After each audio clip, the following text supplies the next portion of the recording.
1,000 years because the 1,000 years started at the resurrection of Christ. So now you got a problem. So you can't say that's the physical resurrection. You have to say it is some sort of spiritual resurrection. We'll get to all that. Now grasp this, because he's using that faulty point that we just looked at, his misquotation of 1 Corinthians 15:52. He's going to use that as the basis for his next statement. The return of Christ will occur, quote, in a flash, in the twinkling of an eye, at the last trumpet, for the trumpet will sound, the dead will be raised imperishable, and we will be changed. Notice that there are no gaps of time indicated between the resurrection and the judgment. These texts collectively speak of the resurrection, the judgment, and the return of Christ as distinct aspects of but one event occurring at precisely the same time. This is the way his argument goes, if you put it all together. Matthew 13 is the line of demarcation where Christ returns, and when he does, judgment happens. So judgment happens on the last day or at the end of the world, according to Matthew 13. Then according to John 6:34, 40, 44, 54, all those verses where Jesus said, I'll raise them up on the last day, he said, well, that means then that the resurrection of the just and the punishment of the evil happens at the same time, the last day or the end of the world. And then he says, and Christ's return is instantaneous like a flash, so that you get the idea that it is a one-day thing, a one-time sudden occurrence, and that as soon as Christ returns, we make the leap from this current age into the age to come. And if that's the case, then there is no room for any gap of time between the resurrection and the judgment. The reason that would be important is because then that would undermine Revelation 20, that there could be no gap of time between the two. The problem is that, as we just saw, the texts he quoted don't say what he said they say, because he started with a supposition and then went looking for passages to support the supposition, and those passages don't clearly say what he wants them to say. Now, if he had gotten one out of those three right, then maybe we could start building a case. But out of the three, all three of them he either misquoted or said they say something they simply don't say. But that's the basis of his whole this age, next age model, which is the foundation for his amillennial scheme. Premillennialists, oh now good, he's going to talk about us.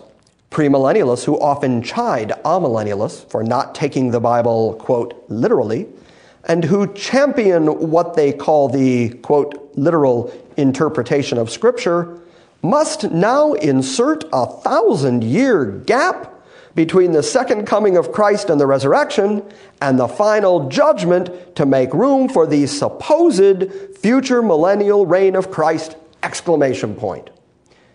Leading me to ask the question, really, is it premillennialists who do that? Is it premillennialists who insert a 1,000-year gap between the second coming of Christ and the final judgment? Really, do premillennialists do that? Actually, it turns out it was the Apostle John who did that 2,000 years ago in Revelation 20. It reads just as clearly as it can possibly read that there is a 1,000-year gap between the return of Christ and the final judgment. It says that. But he won't quote that in his article because he's hoping his readers don't bother to look at that fact. Instead, he blames us, the chiding premillennialists, for inserting that so that we can make room for the, quote, supposed future millennial reign of Christ. Now, where did we get that silly idea of a supposed future millennial reign of Christ? Well, it's because our proof texts actually say what it is we propound, whereas their proof text, it doesn't. Instead, they have to read too much into their proof text to try to get it to work with their system, and then if you buy the system, there's no room for Revelation 20 to say what it actually says. Well, then that's not a good system. So frequently I've compared this to the way that Arminians look at Scripture like, whom he did foreknow, he predestined to be conformed to the image of his Son. And they have to start doing their backflips and say, foreknow, right there, foreknow. Well, what that means is he knew who was going to believe. And since he knew that men of their free will could and would believe, and which ones would by their free will choose to believe, he then predestined those who he knew would believe. Just start that circular logic again. Well, it's exactly the same way that he treats Matthew 13 or John 6 or 1 Corinthians 15 by saying, I know what it says, but I'm not going to buy what it says, and especially Revelation 20, you need to add that to the list. I can see what it says, but it can't mean what it says. Therefore, because it doesn't fit with my system, whether that system is the two-age amillennial system or whether it's an Arminian system, anytime your system doesn't allow you to read the Scripture for what it says, your system's no good. So we're the ones who make room for the supposed future millennial reign of Christ, ! And this, ironically, when the clear declarations of Scripture do not allow for such gaps.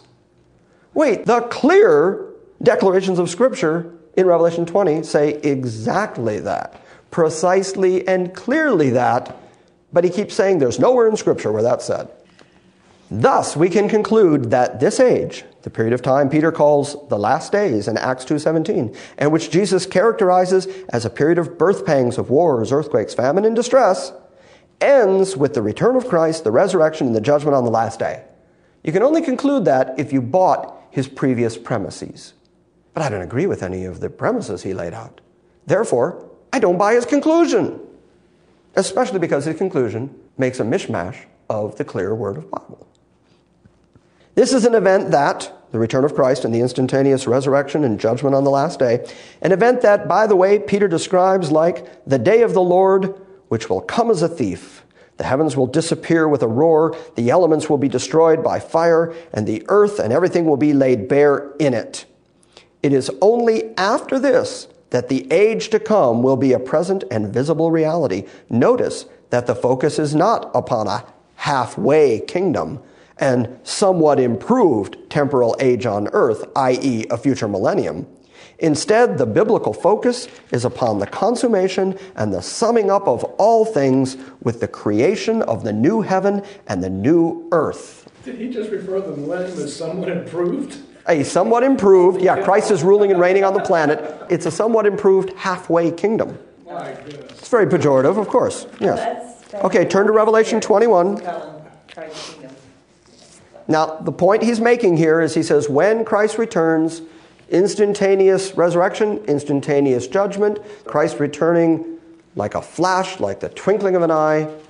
And when all that happens, it is the summing up and the bringing about of the new heavens and the new earth, and therefore there's simply no room for this halfway kingdom. Except that the halfway kingdom that he doesn't like the idea of, which is somewhat improved just because Jesus is here on the planet, all takes place in Revelation 20. Revelation 20, starting at verse 11, is the great white throne judgment. Verse 12, the dead, small and great, stand before God. The books are opened. Another book is open, which is the book of life. The sea gave up the dead that were in them. Death and hell delivered up the dead that were in them. They were judged, every man according to their works. Death and hell were cast in the lake of fire. This is the second death. Verse 15, and whosoever was not found written in the book of life was cast into the lake of fire. Verse 21 starts with the word and. It is a conjunction. It is kai. It's that same word we talked about at the beginning of chapter 20. It is a continuation of the same thought. And I saw a new heaven and a new earth, for the first heaven and the first earth were passed away, and there was no more sea. So when did John see the new heaven and the new earth come about? After the millennium. After all that, after the judgment, after the millennium, after the white throne judgment, all of that occurs before the new heaven and the new earth. Let me read it to you again now that we've got it in focus. Thus we can conclude that this age, the period of time Peter calls the last days, and which Jesus characterizes as a period of birth pangs, of wars, earthquakes, famine, and distress in Matthew 24 and Mark 13, ends with the return of Christ, the resurrection, and the judgment on the last day. We can conclude that this age ends with the return of Christ, the resurrection, and the judgment on the last day. That's his point. We can conclude that. That being the case, then, he says, this is the beginning of the new heavens and the new earth. An event that, by the way, Peter describes as a day of the Lord which shall come as a thief. Now, this, again, is part of his defense, that it's going to happen quickly, instantaneously, nobody's going to see it coming. And yet, in 1 Thessalonians, it's easy to read Paul saying, when he creates his us and them contrast between those that sleep in the night and those that are awake, he says, for that day shall not come on you as a thief. Let's go over and look at it real quick. Turn to